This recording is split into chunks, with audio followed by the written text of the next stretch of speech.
Hello, AGMA BBCs, family and friends.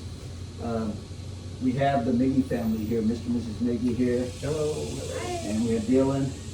And, you guys that were our BBCs heard some of the story on Dylan this week, and I just thought it would be a great thing to see you guys get to meet the whole family and hear a little bit more about their story, because the more I thought about it, it's really neat to see what God has done. I think about Jeremiah 29:11. It says, for I know the plans I have for you, says the Lord, plans to prosper you, give you hope in the future. And, if I were going to name this talk here, I would say delete the quit option, set your goals higher, recommit, and never give up, and just, there's other things to it in that sense as well. We say leadership is influence, nothing more, nothing less. And Dylan is a wise young man. He allowed me to influence him at a time when he was, you'll hear the story here in a minute, when he wanted to quit. The parents were also allowed me to influence him, and he followed and obeyed what they said. So it was just really a neat story. So I want all of you to benefit from it. Parents, children, everyone here can receive something if you'll just accept it in humility and just look for the time on how you can apply that. So let's start at the beginning. What year did y'all get started? How old was he? And tell a little bit about the beginning. Why did he come? So he was 6 years old whenever he started. He's 20 now. 14 years ago. Wow. Yeah. And, we started doing a couple of classes, and he was not real good, but he did like the environment, being part of something, being part of a Christian environment.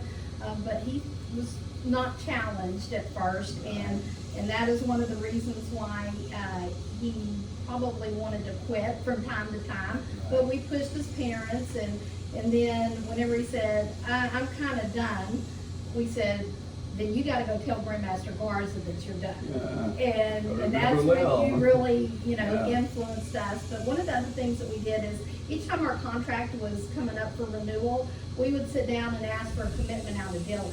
And say, are you in? And whenever he said, no, I don't think I want to do it anymore. I want to do some other things. We had to look at the money, and it was a lot of money for us. But we really felt like as parents that it was a good investment, because we were in a Christian environment. He was getting physical exercise. And we just knew that he needed to be more challenged.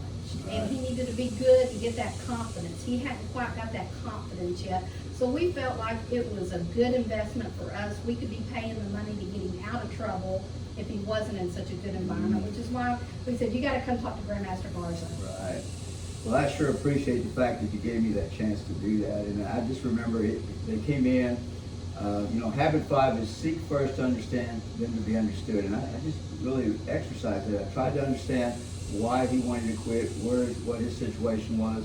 And what I found out was he wasn't being challenged, and he wasn't experiencing enough of the full martial arts that comes with the other programs. And so I just, at the end of the meeting, he committed to going to the next level, to the leadership program. And they went from going 1 to 2 times a week to going 5-6 days a week, and training, really going into other levels. And I'll just talk a little bit about that. What do you remember about that time? Well, I wasn't really into it, because I wasn't really getting into it. Right. So once I started getting involved, I started getting a lot better, and I started building those relationships that really got me motivated to keep going. So we say one family, one team. Well, we have all the instructors, all of us. We're part of their village, and I think this is a part of the story, is that you'll hear a little bit about all of us and how we all had our role. You want to talk about some of the influences that you have and some of your mentors on the way that have gotten you to this. Dylan is testing for 4th degree black belt this year. This is amazing. This is one level below master. So after this year, 5 years from now, we'll be testing for masters. So It's just all the instructors that helped me on my way. When I really started getting motivated and going is when I got into competition. And then I had people like Cindy Benavides, David Patterson, and Cody helping me, taking me to that next level, to where I wasn't just being good for myself, but I was out there competing and representing our group and our family out there around the state. Yeah. Yeah, I remember those days well, because these guys, once they got the fire for competition, y'all were committed. I mean, Every weekend. the parental support was there, the financial support was there to do it, and, you know, Dylan did everything he needed to do to train and be ready, took the private lessons, worked out with the people that he mentioned, and just was dedicated.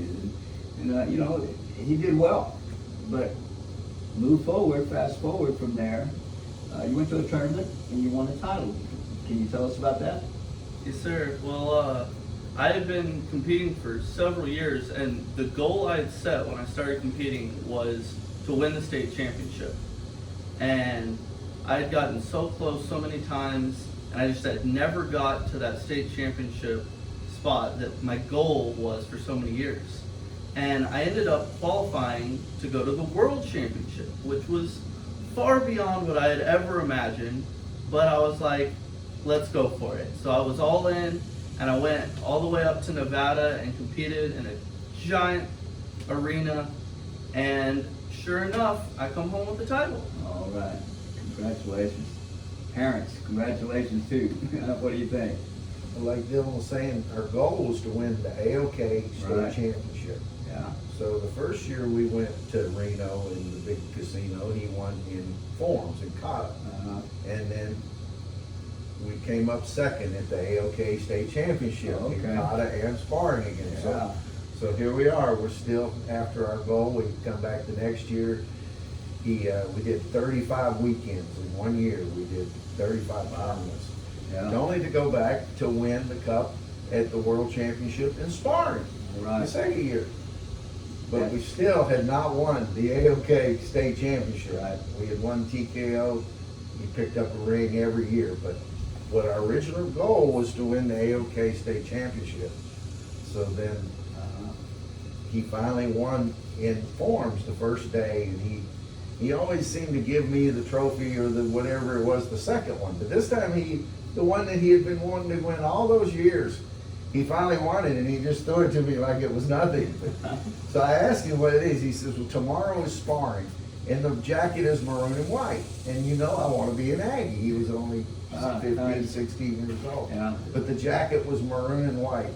And he said, nobody's taking that jacket on but me. He had already tried the jacket on. But a lot of times when we competed, you know, we were so far away that his coaches weren't with him. But this time Cody and David were right there on the sideline. Nice. And at the end of the day, Dylan got the 5-point spread on everybody that he fought in the tournament. 5-point spread is when you get up 5 points ahead of someone and you win automatically, regardless of the time. But to have David and Cody there, it was just so special. Very nice. All these years, he finally, the way he won, and then won in sparring, and in kata, and in traditional, and just, it was his time. It Yeah. was, but even after we had traveled around the country, we were still after that one goal. But So let me ask a question real quick. Did the world title come first, or did you make the decision to be water baptized and be baptized first? Which came first? So the baptism came first. Okay. And after that baptism, I had the honor of having you baptize me up in front of the big cross at Sagemont. And after that, it just seemed like everything in my life started coming together. And I really came into my prime. And I got to glorify God in everything I was doing and just set an example for the Okay. kingdom. Well, let me just back up and just let you know, we have a crosswalk every year except for this year because of the coronavirus, but we do a crosswalk on Good Friday in League City every year. And so we had come back from it and we were doing some water baptisms there. And Mrs. Beatty came up to me and she just informed me that Dylan had some kind of a, I don't know, concern about being water baptized. And I was really surprised because I know they're a family of faith and so I just was like, wow, I want to help. So I went to Dylan and I talked with him. So a couple of months later, I get a call, said, can we come over to your house? And so you guys came over to the house and they asked me if I would water baptize him. And they were doing it at Sagemont's church at the bottom of that big cross. If you've ever been there, you know which one we're talking about. And so it was a real honor for me. That's always so important. Because I am a man of faith, I believe that's a huge thing. And so to hear how God just kind of just kept his hand on you and you kept on doing that, that's really amazing. That's good. Anything you guys want to say about that? Well, I think that was just so special for us because you had a relationship with my father as, a deacon before Sure did, yeah. we were involved with the martial arts, but it really goes back to being one family and how we're all connected in Christ. Yeah. And I would just say that any parent out there, if you can have your kid in a Christian organization right now, that just develops them so much, in the prayer and the one family that we have and you being a part of that just made it so special for us. But it really is taking things to a more spiritual level as well. But it's more than just fighting and martial arts. It's how you develop your young people. Well, I just want to drive a couple things home to you before we close up here. Is number one, when I started out my early days, I didn't have God in my life. I wasn't committed to him like I would become committed later. I thought martial arts was going to give me what I needed sport-wise, and it did.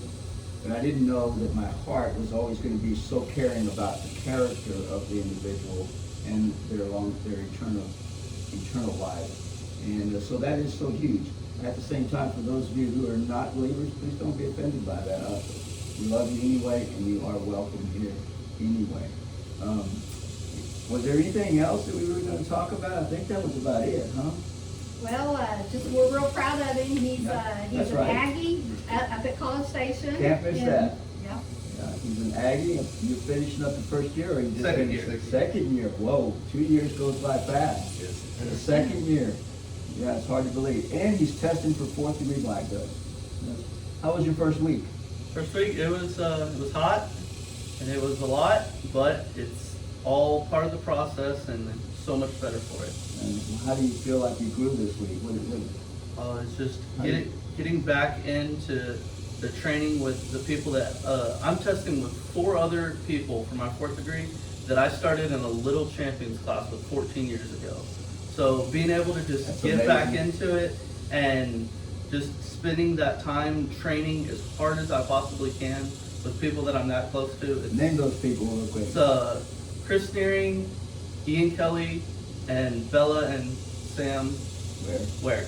That's amazing. So, God bless y'all. This has been a very important meeting for me to get together with these guys and let y'all hear a little bit of their story. When we say we're one family and we're one team, that's what we've been doing, is growing together.